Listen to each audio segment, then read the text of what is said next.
And what we went through was, first of all, getting these boxes out of the storage, and then starting to open them. You see, and open them. Of course, there's an order. There's a logic to how Kristina structured these boxes and this archive, but still at the same time there is, like I would say, a hazard factor, or there's a certain inherent lack of logic also. And what we've done today is that we are bringing only a tiny bit of it out. Right. And the stuff we're bringing out is the stuff that has been turned over and gone through many times. Some of it is a little more on the raw side, but we are primarily bringing things that we have looked at already. I don't know what we will find in some cases, if it's scores, flyers, scribbles, notes that make no sense for us. You see collections of magazines. There are things of all genres. So we will be doing what I call this kind of unboxing and digging. And the way we will structure things is that after this introduction, we will take cardboards and just put them on each table. And one of the challenges for us was actually to be able to put things back. When you take things out, especially documents and photos and things, what we will do is per station, so now you sat, but you should not consider yourself attributed to a table. On the contrary, the boxes will be attributed per table, and we will move around. And what we will do is this thing of personal unboxing. Like in a way you will look at documents. We will take like an hour or so for you to walk around, look what's in some files, in some folders.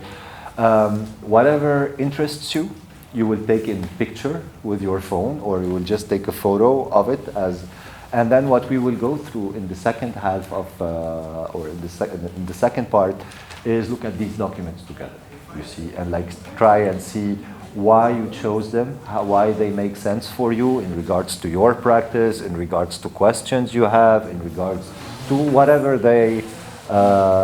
reason they are appealing to you.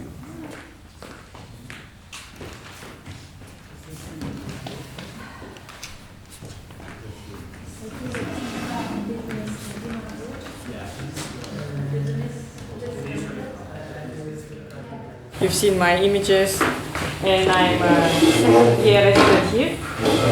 I work mostly with performance and video art, and I looked at these images because when I opened the box, first I saw very technical information, and it was about hands, and it was like a data and a code, algorithms which I didn't understand. And when I saw these images, this technical information made sense to me. That's why I took them. So this was the way for me to understand this in a very short amount of time. And there's all these hands, they all came together in these images. Yeah. And he was building this installation with how he can connect music to hands and how he can produce music with the hands. Yeah, he went really deep.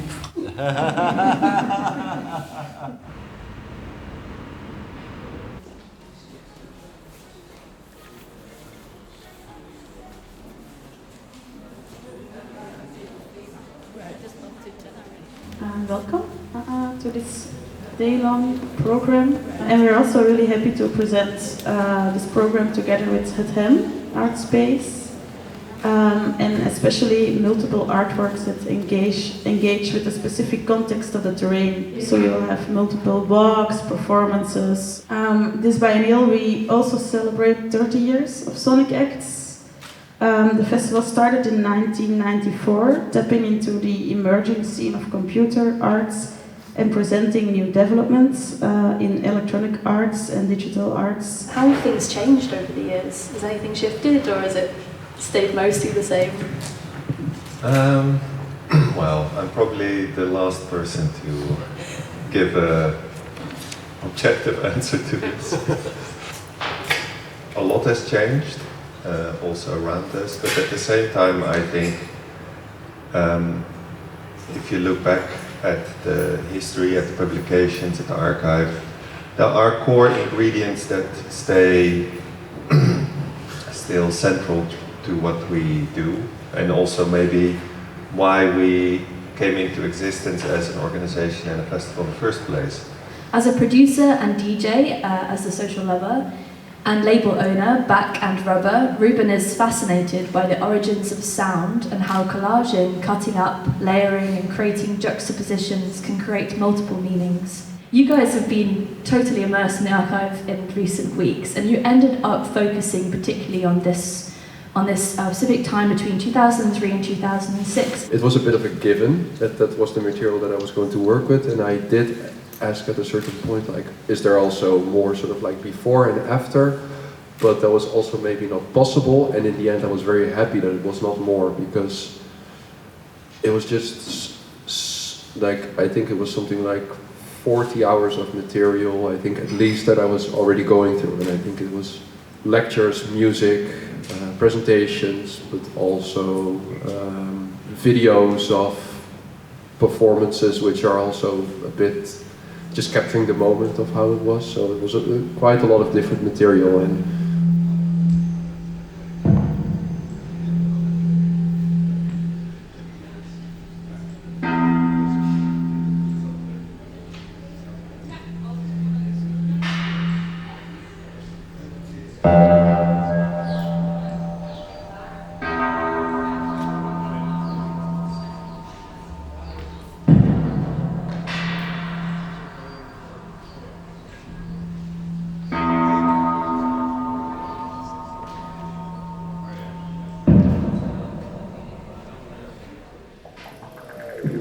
So this is what I do for fun on Saturday afternoons, more or less. And this is what I've just shown you. The first bit took a bit of time, but all these steps that happen after are really just the product of about an hour's worth of work. It's just modifying a few numbers here. The next step was to remove the circumference and then to add these other lines. So when two circles touch, when they kiss, these lines are drawn between their center points.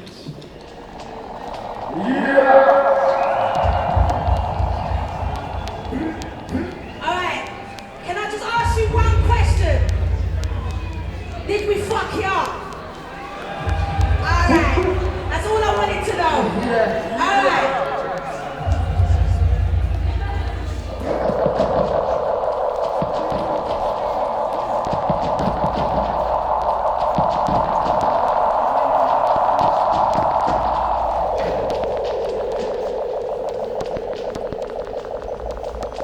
So welcome everyone, and thanks also for being here with us. Welcome on this joint conversation.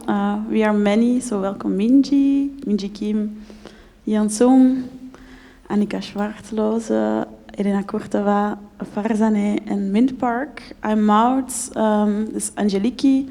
We are both part of Sonic Acts curatorial team, and we will moderate this conversation with the artists today. I'm Minji Kim. I did sound walk today named Story of Wind. And basically researching about acoustic communication between re-engineering sound site and surrounding ecology. And I'm asking myself the question that how can sound art and music can positively affect to the ecology, not just as consume it as an artistic merit.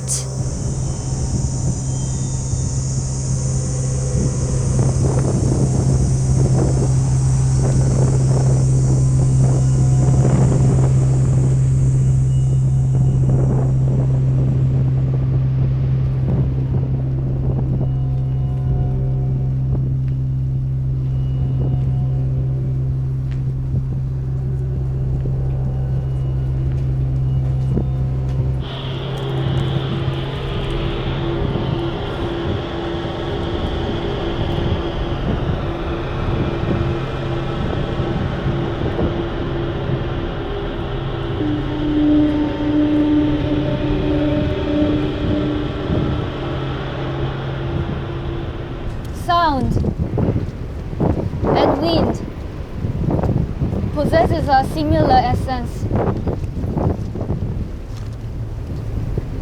By focusing on the phenomenon of sounding, one can hear.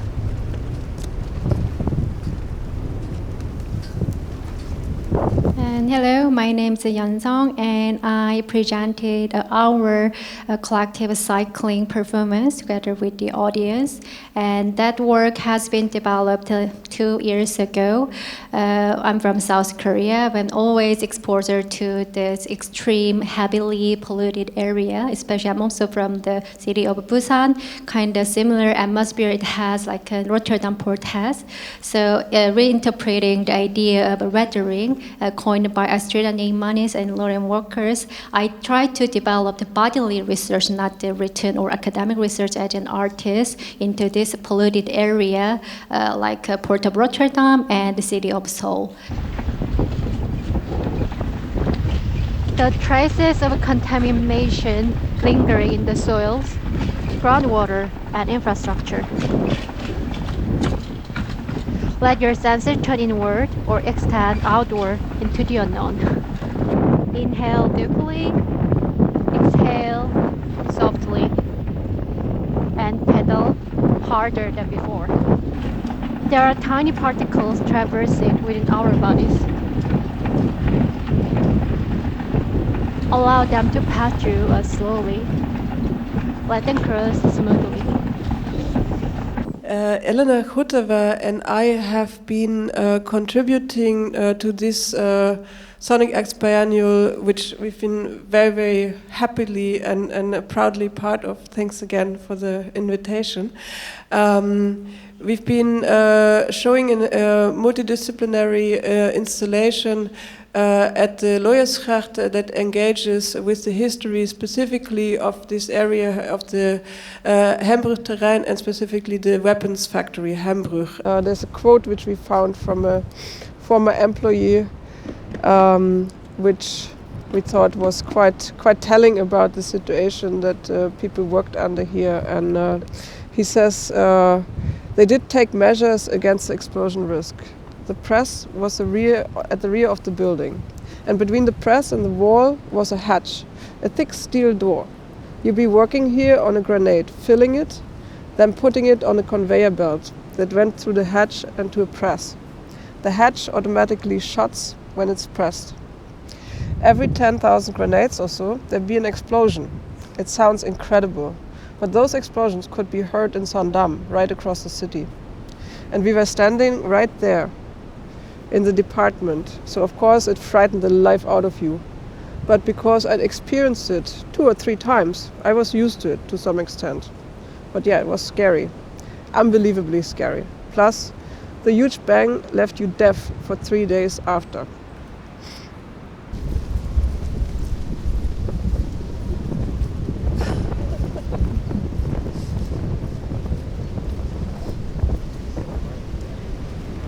In my experience, these are all different soils, and from the textures we can see that they also all came from different places. Just the color, the feeling, it also has its own story. And opening it up like this, it is a strange act for me to also like vividly experience it, this open ground. And of course the factory holds its name from the Hembrug, which was right here, continuation of this railroad, and it was a turning bridge that eventually was removed. Yeah. There's still pieces of it on the terrain, yeah. I believe. Yeah. My name is Farzaneh, and we had a collaborative work with my colleague Arash Akbari, who could not be here today. So I'll try to be brief about what the project is about.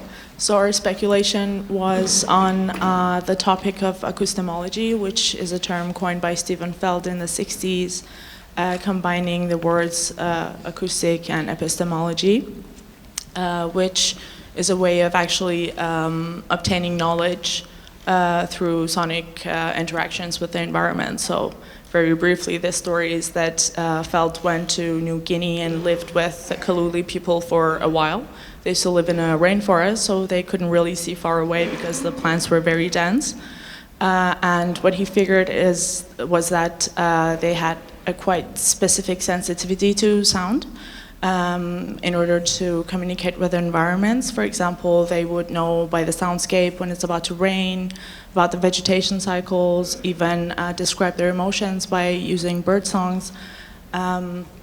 So our speculation was to create an AI agent that is embedded or situated in a specific space, and then to actually be able to hear the learning process.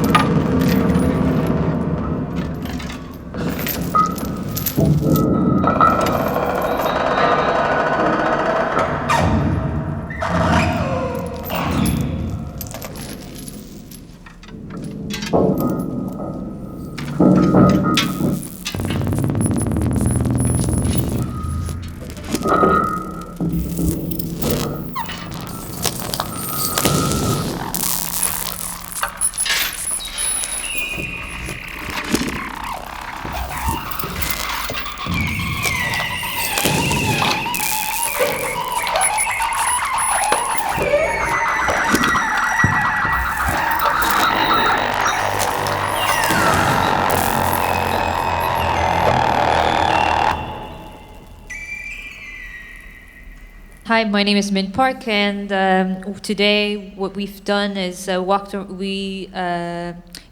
the first time we prototyped and tested these listening devices that we've been developing and making together for the past 6 months.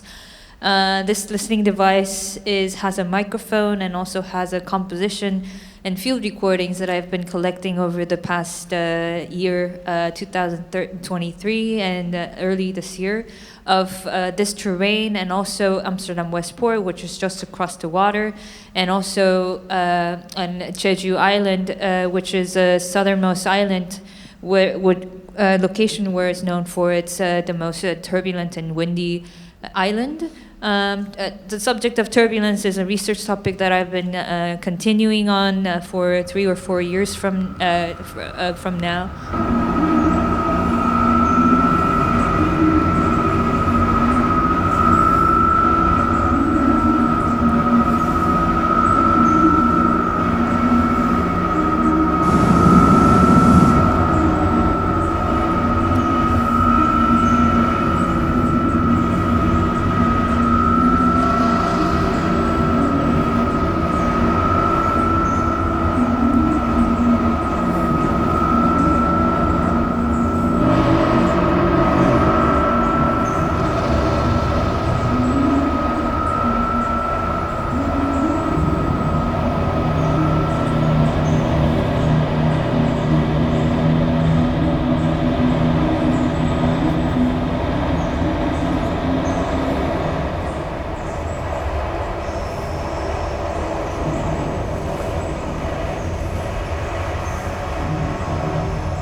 Outside of the formal educational structures, and then we invited Yeon Sung, composer, sound artist, to develop together with us a workshop based in this space, working with this space, and working with a group of young artists around the theory, history, but also the practice of spatial sound.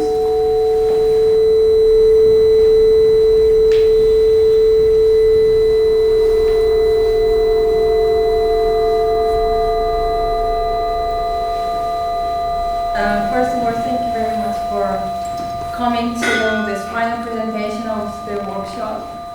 To me, a workshop is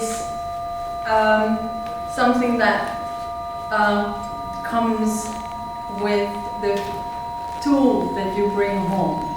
And when you do a workshop like this, which lasts for a long time, and then ends up with a concert like this, participants often forget that actually this is an opportunity that they take something and then bring home, and it's up to them to develop further or to forget about it. And to me, this meaning of the tool, it has been extended because it lasted long, but also it comes with responsibilities to work together with the people that they didn't know before, and then finding ways to even develop the ways to use the tools. So I would also like to basically talk to the participants who have been making a lot of effort to actually bring something out, to be able to share what they have discovered during this time. And I would like to thank all of the participants for devoting themselves with this demanding, very much demanding long-term workshop. So thank you in advance before we actually end. Also, any of this wouldn't be possible without incredible support from Sonic Acts Festival. Thanks a lot.